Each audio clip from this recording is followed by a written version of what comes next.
Okay, so we're going to start a new series on this channel. This video is going to talk about this series, and we're also going to create a new Angular project, and that's going to be pretty much all we do in this one. So in this series, I wanted to create the same web app with 3 different frameworks. We're going to use Angular, we're going to use ASP.NET Core MVC, and we're going to use Flask. I thought this would be a fun little project to do, and that way you can familiarize yourself with all 3. I've used all 3 at one point or another, but as you don't use something for a while, you kind of forget the majority of it. So it's fun to refresh yourself doing stuff like this. And that's all this series is going to be. It's just going to be fun. If you want to follow along, that'd be cool.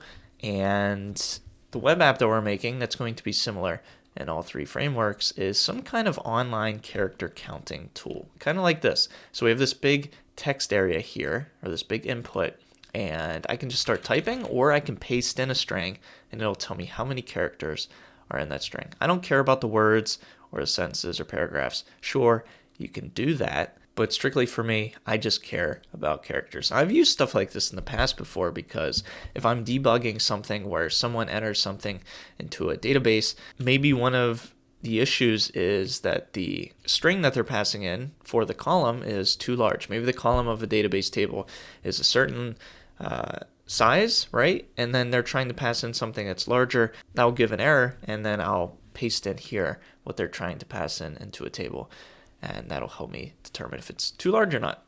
That's a simple use case, and let's just get into it. So we're going to create our new Angular application. I am going to use VS Code. I'm going to assume you have Node.js installed and Angular CLI installed. If you don't, just Google that. It's really simple.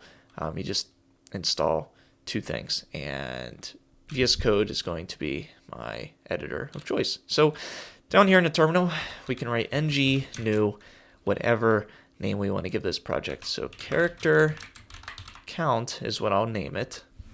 This is going to install all the necessary packages. And do we want to add routing? I'll say yes, though this shouldn't have any routing, but just in case. And then CSS is fine. It's going to install the necessary packages with Node Package Manager, and sooner or later this will be done and we can spin up and serve our default Angular app.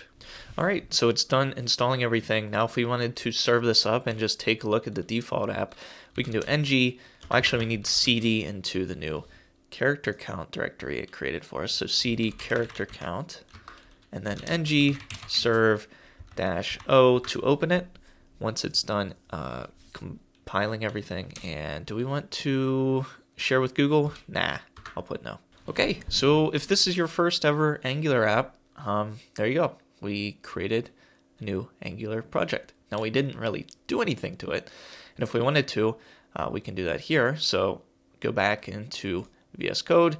I will open up source here, the source directory, and the app, and then the app component HTML. And that's what we're seeing right here. This is the main component, which is pretty much everything. So if we wanted to, this is all CSS up here, but if we go down to where the actual HTML is, maybe instead of welcome, we can put character count on line 312. And I have automatic save on, so once I was done typing, it saved and it recompiled for us. So if I go back to the app, now notice in the top it says character count. But we're going to get rid of all of this and just make our own. So I'm just going to Control A on everything in app component HTML. And here we can just put an H1 and say hello from my new app, exclamation point. And if we look back, here we go. It's blank except for that H1. And in the next video, I want to add Angular Material to our project. Angular Material is what I like to consider the bootstrap of Angular. It's predefined components that you can use, and we're going to make a toolbar at the top, or a nav bar. Though there's no really navigation, so it's just going to hold the name of our app, but you'll see what I mean in the next video. I just wanted to talk about the new series and create our Angular project in this video, and yeah, keep it pretty brief. So I hope to see you in the next video. Hopefully you enjoyed the series, and take care.